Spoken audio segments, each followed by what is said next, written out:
Auzubillahiminash-shaytanir-rajeem. Bismillahir-rahmanir-rahim. Assalamu alaikum, ladies and gentlemen. Thank you very much for tuning into PTV World. You watching World this morning alongside Shiza Hashmi and Shahzad Khan. Hello Shiza, how are you today? I'm absolutely great. How are you? Well, I feel great. I feel fantastic. I feel superb. You know, in Ramadan, I think the body is actually well accustomed to the, to the habit of fasting, Right. and then it feels great. Absolutely. To actually ask for from Allah for all the blessings, and then pray and then be thankful of whatever He's actually bestowed upon us. True. I love the spirit that you've actually gotten onto for Ramzan. But Shazad, what I absolutely love about Ramzan, and I have been loving especially this Ramzan, I feel like I've already told you this, is the empathy. I mean, of course, when you are fasting, you can sort of relate to the less fortunate segments of the society who do not have enough to even have proper meals per day, right? Exactly. And then again, I see so many people, especially in Ramzan, who have opened their tables for everyone for iftar and sehri, and it is so good to look at it. I mean, it's amazing. It's promoting unity, brotherhood, everything. Just love it. The spirit Exactly, of it is Ramzan. superb, and I'll just add on to this as well. So I had this message for everybody who's out there, and that is, ladies and gentlemen, half of the time I've seen that within houses or within every household, we see that a lot of people overcook a lot of things as well. And right after Maghrib prayers, we do have a lot of people who actually come outside your house, ring the bell, and will ask for food.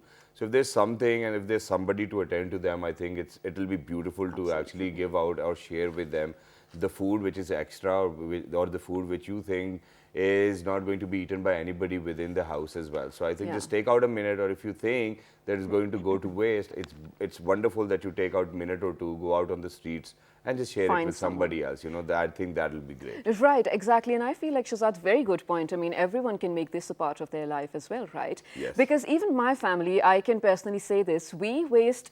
Unfortunately, we do waste a lot of food.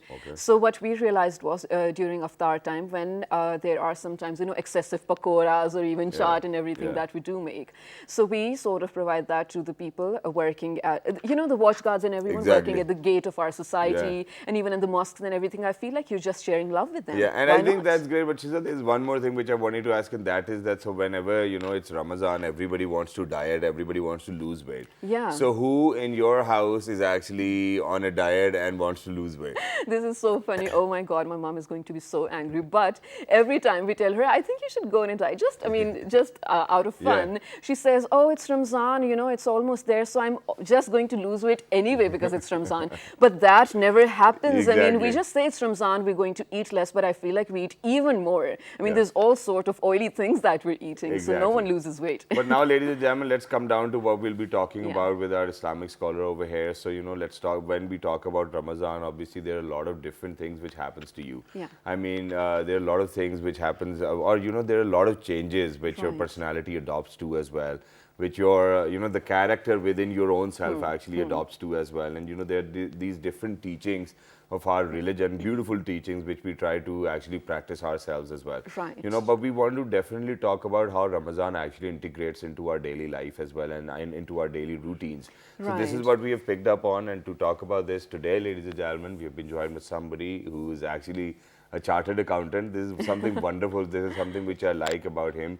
Being an Islamic scholar and then a chartered accountant, actually I can put my trust in him as well. I think this is how I feel, because for me it is very important for any Islamic scholar to be educated to an extent where they're earning or a living for themselves, which is fruitful, and then at the same time, so this is what we call deen or dunya ko saath saath lekar chalna. He's none other than Mr. Imran. Sandhu, assalamu alaikum, how are you? Wa alaikum assalam wa rahmatullahi wa barakatuh. Thank you for the great introduction again. Thank you very much. And it really makes me so humble. So you were talking about the character, and we've got a hashtag over there, being careful while being a Muslim. So Quran puts this behavioral pattern of ours. It's a pattern of behavior that Quran, that Ramadan teaches us. And it's very close to human nature. Fasting is very close to human nature. Eating more is not eating heavy foods and keeping your stomach full all the time, eating more than you require. It's not very close to human nature. if we see a healthy human being, he would not have his tummy popping out. Right, that's right. That's A true. smart guy, a smart person would be that person who like Prophet Muhammad Sallallahu Alaihi Wasallam never had his tummy out. His tummy was just with his chest, inside his chest. Right. So the reason being, he would not eat. His eating habits out of Ramadan and within the Ramadan, was very moderate, Okay. and he would in Ramadan, there's a hadith that goes on when Sahaba asked Rasulullah Sallallahu Alaihi Wasallam. Rasulullah Sallallahu Alaihi Wasallam said that if we provide food, as you were mentioning, chowkidars and gatekeepers, poor people outside who come and we arrange iftars for them. So Rasulullah Sallallahu Alaihi Wasallam said that whenever a person would go and help open the fasts of poor people who are humble in their financial situation, Right. you are going to get a reward of freeing a full slave. Wow. And freeing a slave means hundreds of thousands of rupees equivalent to nowadays, right? Right. And then he also said that he was asked if we are ourselves humble economically, how we are not rich, how can we afford to do that? This is only for rich people. Sahaba asked, and he replied, if you only give one glass of milk and a khajur or a date, you are going to it's my guarantee that Allah subhanahu wa ta'ala will have you drink from Hawz Kausar. Wow. So this is the kind of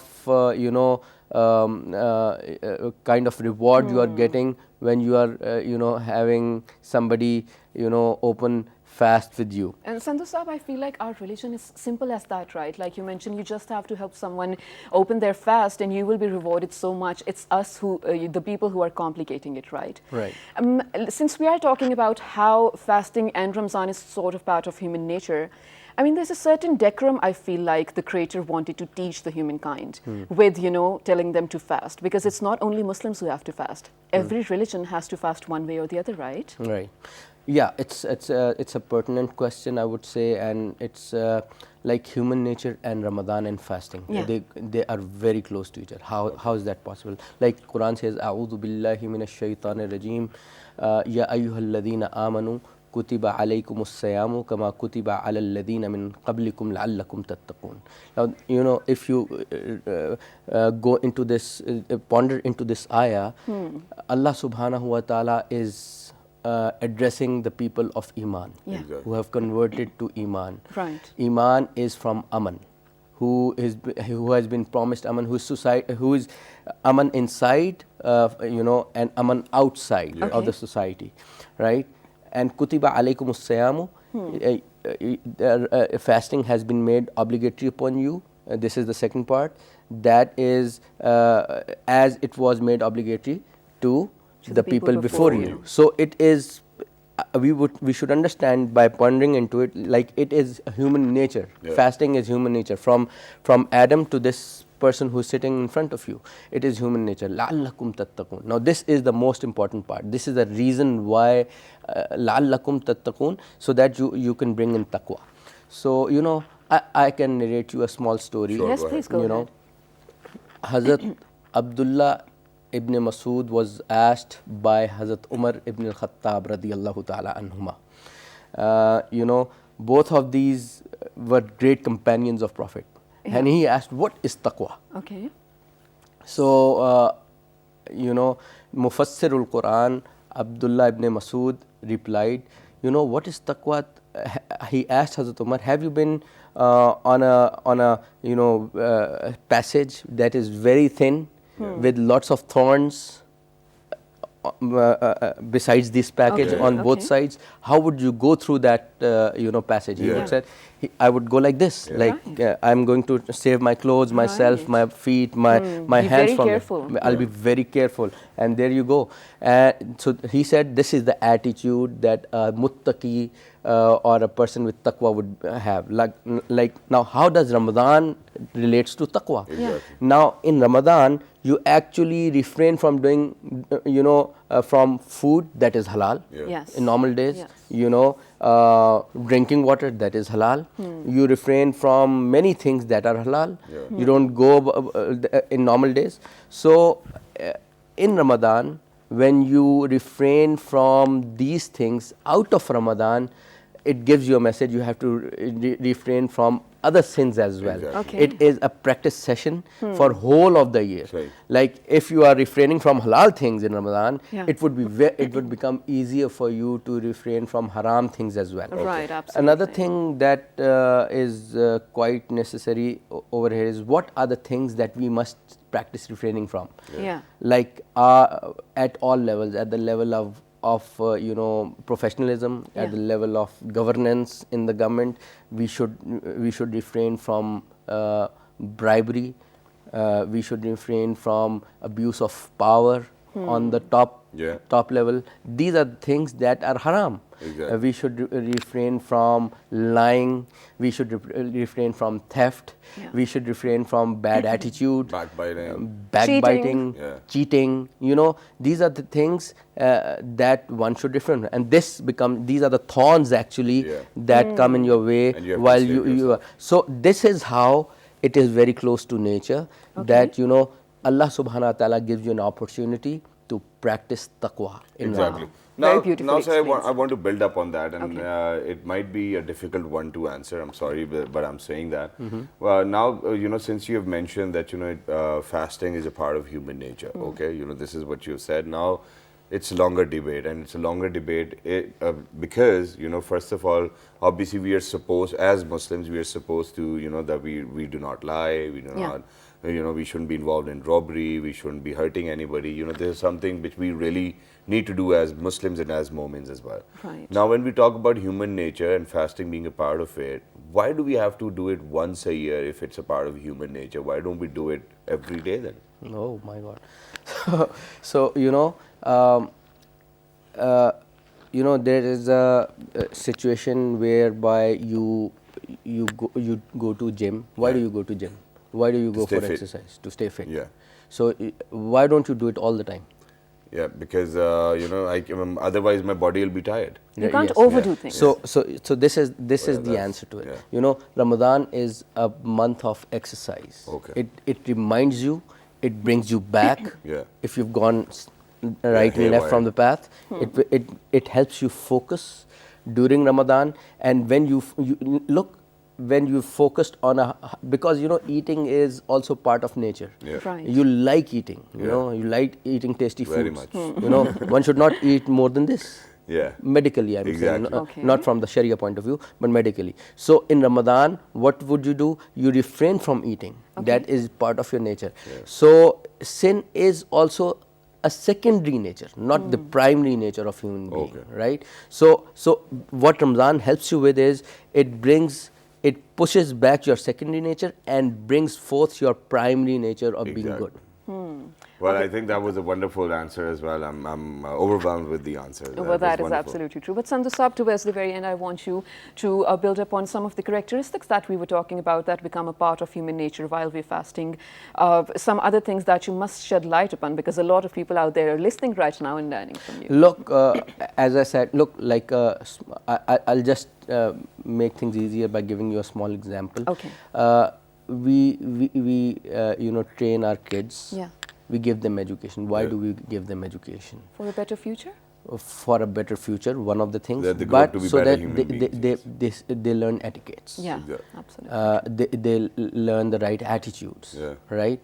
Whenever a teacher would come, he would stand up, say Assalamu alaikum, then sit down. He's going to listen to the teacher. When teacher comes in, he's going to come and do the homework, organize things in the right way.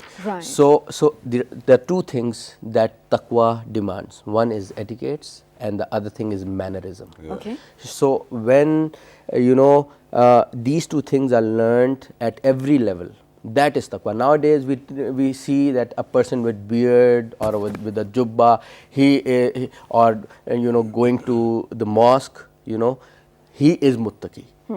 This is a common perception, but that is not right. Okay.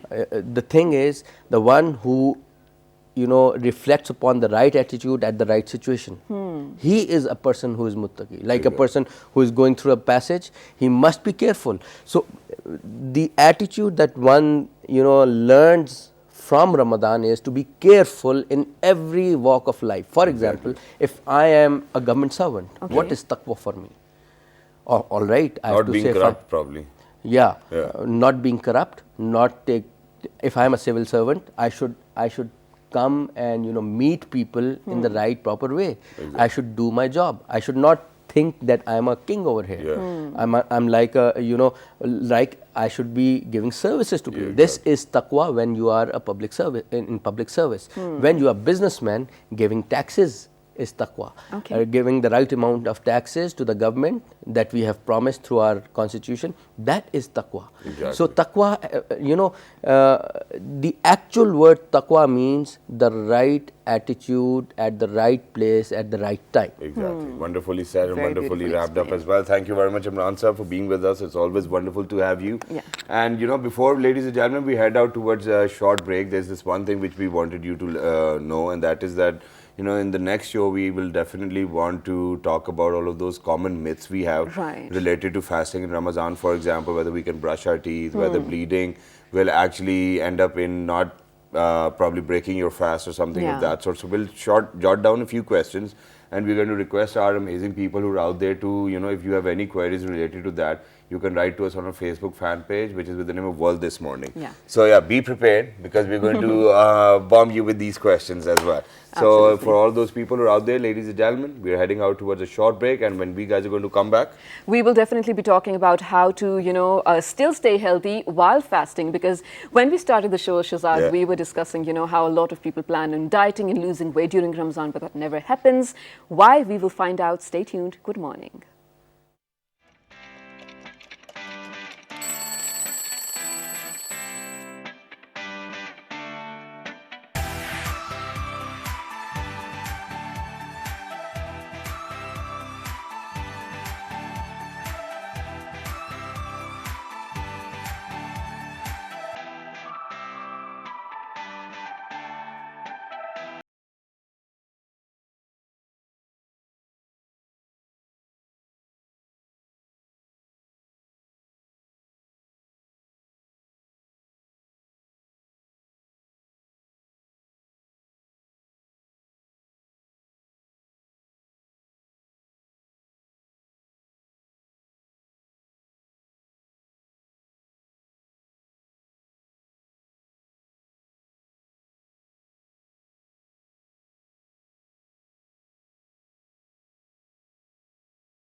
Subsequent expansions of the Masjid al-Haram, the Grand Mosque of Mecca, and the Masjid al-Nabwi the Prophet's Mosque in Medina, Saudi Arabia during the 1990s relegated Faisal Mosque to 4th place in terms of size.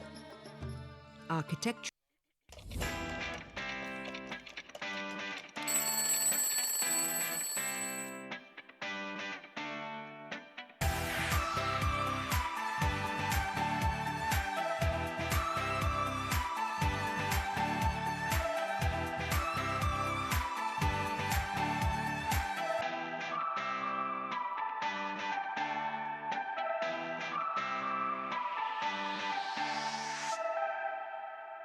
Welcome back to World This Morning with Shahzad Khan and Shiza Hashmi, ladies and gentlemen. And right now we are about to talk about, a healthy diet during Ramzan, especially to look and stay healthy as well. This one is also for the patients out there. I mean, sometimes some of you are suffering with diabetes and some of you with blood pressure issues and whatnot, which is why you're not, sometimes able to fast. You should definitely be hydrated actually throughout the day.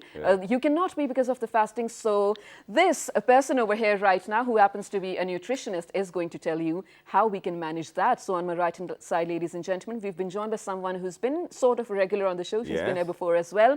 She's none other than Miss Nausheen Abbas. Assalamu alaikum. Welcome to the show. Thank you so much for inviting me. Ramzan Mubarak. Ramzan Mubarak. How's it going for you? It's going well, alhamdulillah. Okay, alhamdulillah. I think that's great. So what are the most common questions asked from you, people in Ramadan? Oh, what do? We feel so thirsty. Exactly. So, first of all, you have to actually chalk out, what are the most common questions people ask you? The first common question asked by people is the thirst, hydration levels. Okay?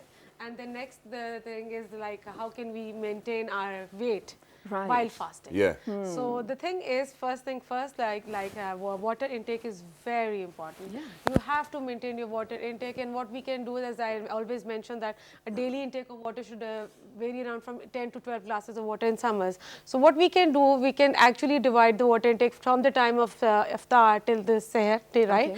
And then we need to consume such foods which absorb least water. Like what? First of all, we need to have a look on carbohydrates, which includes our breads, the chapatis and the naans and whatever we consume. So we have to keep a real check on that. And then secondly, then we have to take less spicy food. The more spicy food you will have, the more thirsty you will feel. So then we have to take then come the proteins. Proteins, by that I mean the meat, any sort of meat, like fish is hardly there now, so we have chicken or mutton. And take less oil. The more the things, if they are more oily, they will feel more, they're heavy, their digestive issues, and a lot of other things. But Nausheen, here goes my question. So since you've already very, rightly mentioned some of the things that we should avoid and eat as well, what would be a perfect sehri platter for you as to avoid dehydration throughout the day? So a perfect sehri platter will be a my plate concept. We have in nutrition, so that there's a small portion of carbohydrates, like have a bread, a brown bread, a slice of a brown bread, or you can have half of the chapati. Then you can have, there should be a portion of proteins. You can either have something like egg or a meat portion, anything which you like to have in that. Even the legumes and the lentils are included in proteins. Yes, you can have that. Then the major portion of your plate should be like according the fresh fruits and the vegetables. I think that's great too as well. And ladies and gentlemen, I should actually ask you that. Okay, sorry, so sorry, I'm to cut you over here. But what is your perfect sehri platter? Okay, this is a difficult one, especially for somebody who's a foodie. Okay, so, I've been nurtured and, taught in such a way that, we in our house or home, we were never allowed to actually leave behind anything. And that now, is a good thing, by the way. It is a good thing, but I'm very against this concept as well. And I think this is where, children actually get obese as well. Because, mothers are half of the time, whether there's space in their tummy or not, you just have to push in the food because you've actually put in your plate. Now, what I believe in is that, half of the time, whenever we are eating, first of all, when we are kids, we do not really know how hungry we are. And then there's this special mechanism within our body that after 20 minutes of eating, you actually realize how much you've eaten so far. So for all those mothers who are out there and who are actually emphasizing on their kids to finish whatever you put in your plate, is a good exercise. But, imagine kids not knowing what kind of portion they really require. So, even if they're leaving the food, please make sure that, you do not, push them or force them to eat it, because eventually they'll just get obese, or probably they'll throw up, or they'll have problems digesting. So the rest of the food that they're saving, I think mothers do a great job in finishing it up as well. I think it's the mother's responsibility. So for me, coming down to a sehri ka platter would probably be anda, paratha, yogurt, and towards the end a cup of tea. I think that's what it is. Perfect. And even if you're having yogurt, it's a lovely combination. What you can do if you're planning to have a paratha, you can have it in less oil. You know, we don't need a paratha just dripping the oil out of it, right? And you can have certain seeds like chia seeds and the basil seeds. I always mention. Like in what form? You can add them in your drink. If you're planning to have a yogurt lassi or something like that, or if you're planning to have a milkshake, you can add chia seeds or the basil seeds in that. What happens is they absorb the water content and they become 10 times bigger than the normal size they are. So they help you keep yourself hydrated throughout the day. So the chia seeds or basil seeds are recommended even at iftar or at sehri. Both are helpful. Okay, go ahead. Okay, that brings me to my next question since you're talking about iftar, Ms. Nosheen. I mean, for more than 10 hours in different parts of the world, when you are hungry and you haven't eaten anything and then it's iftar time, yes, best time of the day. So what is, I mean, scientifically saying the first thing that should go down your tract? The first thing you should, as our Prophet even said, water. Have it water, have a pinch of salt, have a date with it, and always remember that you have to chew properly. Do not overindulge yourself. You know what happens is the moment we open our iftar is like the race going on. So we have to be really careful because if food is going, it's not going to go anywhere. Exactly. Have your water, have a date, go say your prayers, come back, then have a proper, if you want to have, even I know because we have a pakoda society, right? We have a pakoda culture for iftar. So I always said you can have pakodas, 2 to 3 pakodas, right? Just to overcome your cravings and feelings and all that. So, but then have a proper meal. You don't have to have the chaat, the high spicy chaat. No, they have the charts and the fruit charts and everything. You can have a healthy platter also. Exactly, and I think this is what is required too as well. But now I want to ask something which is which I think I need an answer for, and that is that, you know, in Ramadan I've felt that the metabolism actually slows down as well. Now, I need to talk about all of those food items which will actually help you increase your metabolism, because if anybody is looking to lose weight, I think that the metabolism rate needs to be up too as well. So what are those food items which we can eat? And actually, Shahzad, there are no certain foods which increases your metabolism. This is a misconception. So what you need to do, first of all, you need to know if you're planning to lose weight in Ramzan, and at the same time you're planning to fast also. So you should know that what is your height and weight, and according to that, consult a professional and get a calorie intake. How much calories you need in a day. You can divide them in 2 halves. A certain amount you can have them in iftar, and certain amount you can have in a sehri. Right? And now comes the point that how you can actually accelerate your metabolism. So what happens is the more slowly and gradually you eat, it's simply like if you give a start to a certain machine, it takes a time to get started. Similarly, it's the same with your digestive system, right? So you have to be like, as I mentioned, take fruits and vegetables. They will really help you staying healthy and fresh, not being lethargic throughout the day.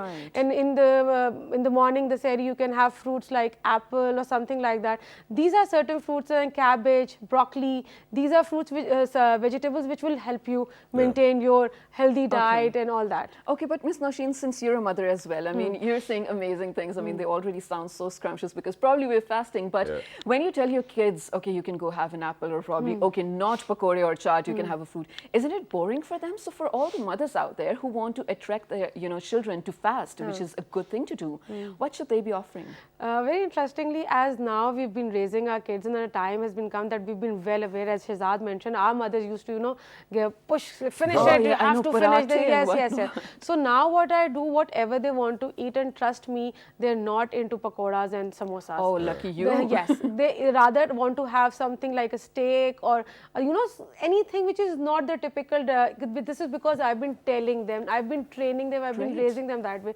It takes time, it takes a lot of effort, but if you start raising your kids that way, I'm sure in the next generation, we can get rid of pakora, samosa concept from or child. But we do not have to get rid of the tradition itself. I think it is wonderful, and I think back then the chefs could only come up with dishes like pakoras and samosas and dahi bhalle and chaats too. It's now that the chefs are actually more modern, and the presentation skills need to be there. But now one more important question which somebody actually wrote on our Facebook page as well, and that is that they feel very lethargic while fasting as well. They feel as if there's loss of energy. they feel as if that, they're just sleepy, they're just drowsy. So first things first, is it because of the fact that what they have eaten in Seher, or is it because of the fact that they're generally weak? There are two factors. Generally, the fasting hours are really long, right? Yeah. So it's almost 15 hours, 14 hours you've been fasting. So then secondly comes the level of hydration. Yeah. You've been taking less water. So what happens throughout the day, your water level, you start becoming dehydrated from day to day, right? So you have to be careful. And thirdly is the diet you've been taking. If you're taking a lot of parathas and you're taking a lot of fried stuff in this area of iftari, that will definitely make you lethargic, because after iftar, I've hardly seen anyone going for exercise or walk. There are hardly few people. So what happens is, once you have your iftar, you're just sitting watching TV, and then you go to bed, and then you start planning for the sehri next day, right? So you have to be careful. And then after sehri, because sehri, you again go to sleep. So you have the third thing is the diet. The first thing is the hydration level. You have to keep yourself hydrated. Have lemon water, have chia seeds, have basil seeds, have milkshakes, have yogurt. These are the things which will really help you keep yourself hydrated. Exactly. So towards the end, what I want to do is I want to ask about, a proper diet plan for Ramadan.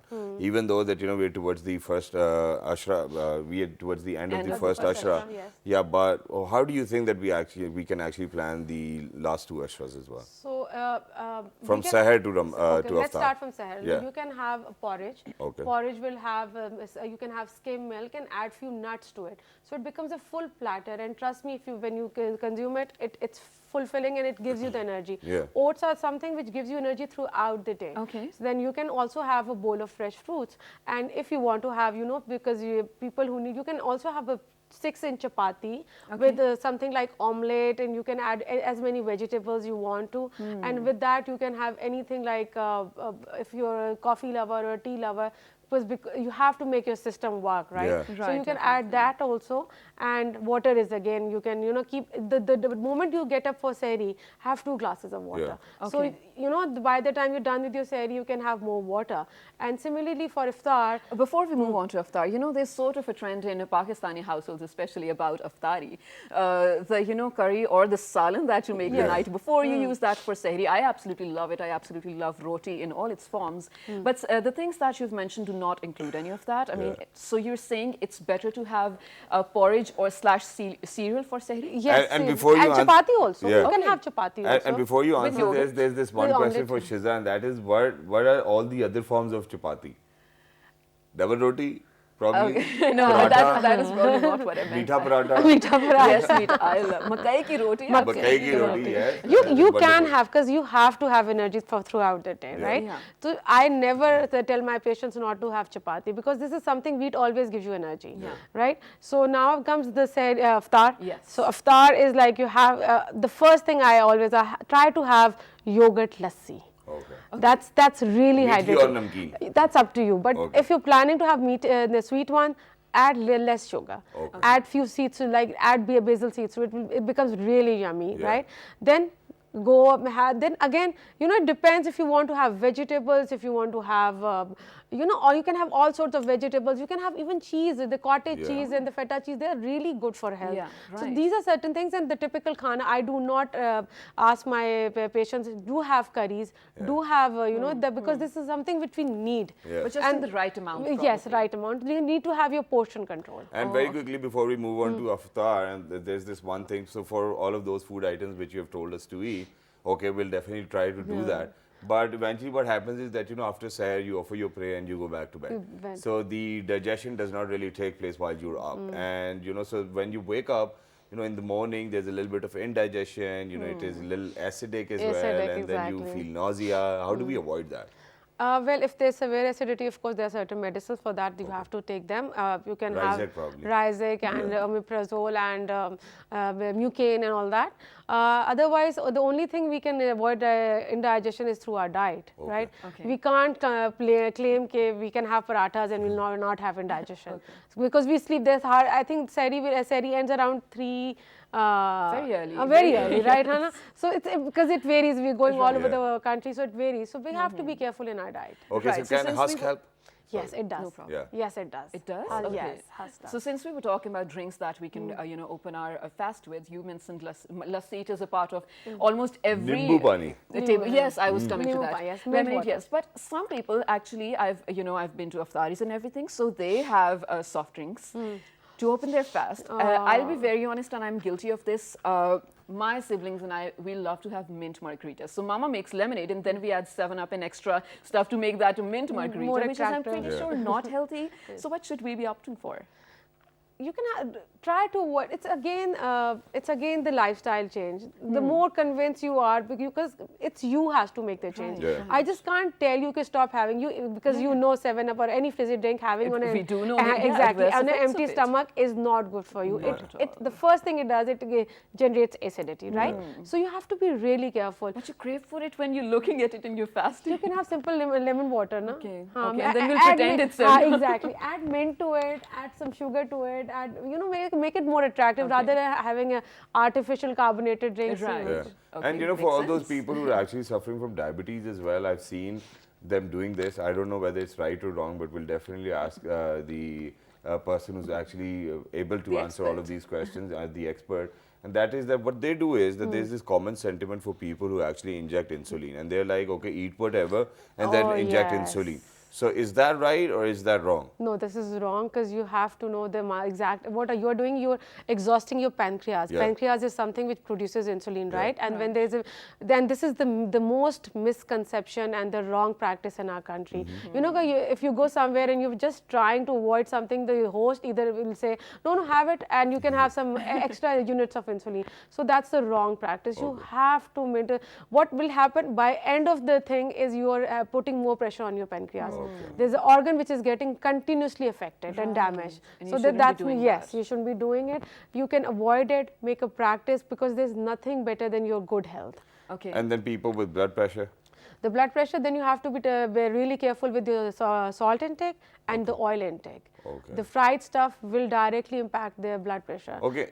And these days, there are these different oils which people are referring to that, use olive oil, use coconut oil. Which oil is the best to use anyways? I always tell, do not cook your food in olive oil, because olive oil the temperature point of olive oil is really low. So what happens if you heat it, the properties the olive oil has gets destroyed. Okay. So it's no use. You're simply burning your money, right? Because olive oil is expensive. So you can have one of the best the brands we have in Pakistan, and you can use smaller portion of it. Rather than putting a lot of oil, use 2-3 tablespoons rather than putting 6 tablespoons, and you can actually make your food out of it. Exactly. That's great. But one of our producers actually said that he loves having beetroot juice for iftari. Is that a good That's thing? wonderful. That's Wow. wonderful. You can actually add apple to it, and that's known as a miracle drink for ladies especially. Wow. It's really nice for the skin For the and skin. all. Because you've been taking apple is rich in iron, so it's really good for your skin also. I think that's wonderful. great. Thank you Thank very you so much for much. being with us. It was lovely to have you. Thank and you we're so going much to for have you inviting me. over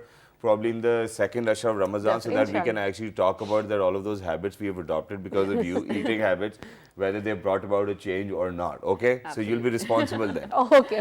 That's Thank great. you so much. But ladies and gentlemen, of course, when you are fasting for so many hours straight, you definitely are sometimes dehydrated or even lethargic, like Exactly. you said. But I mean, your creator, Allah, has created so many different foods for you to, to look forward to for iftar, right? Exactly. So that is why you have to fast. And Shahzad, I often, think that while iftari, a lot of people like us, we eat a lot, right? Without even thinking about tomorrow. do. So, and after that, I mean, we don't even exercise or walk. So I feel like, I mean, even the religion gave us something to look forward to in terms of exercise. We go for Taraweeh prayers, right? So you can sort of burn off all the calories that you had, but have good food, like Ms. Nosheen over here said. And just one quick thing for everybody who's watching out there as well, and that is that, I've had these experiences in my life that whenever you go to offer your Isha prayer, Maghrib prayer, or Taraweeh, so for all of those people who are offering their prayers, they just do not have this mannerism and they kind of burp while they're praying as well. So first things first, obviously you have to eat according to the type of hunger you have. And then please, make sure that you do not burp publicly as well. It just does not feel right. And it just gives me a sentiment that, probably you've eaten too much and now you're having problem digesting it. So please, for everybody who's out there, it's not even good generally, you know. I wouldn't rather be sitting over here and burping right in front of somebody else's face, and imagine somebody standing right next to me and burping again and again. And I don't know, they have a particular technique. They press something over here, they're like, please don't do that, okay? I'm sorry. Right, so ladies and gentlemen, if you learned anything from us, please write us on a Facebook page, which is with the name of World This Morning. On Twitter. World This Morning without a G. Daily Motion on YouTube. World This Morning, World This Morning. And the repeat is going to be 5 past 11 p.m. tonight. Till the next time, 1, 2, 3. Good morning. Take care.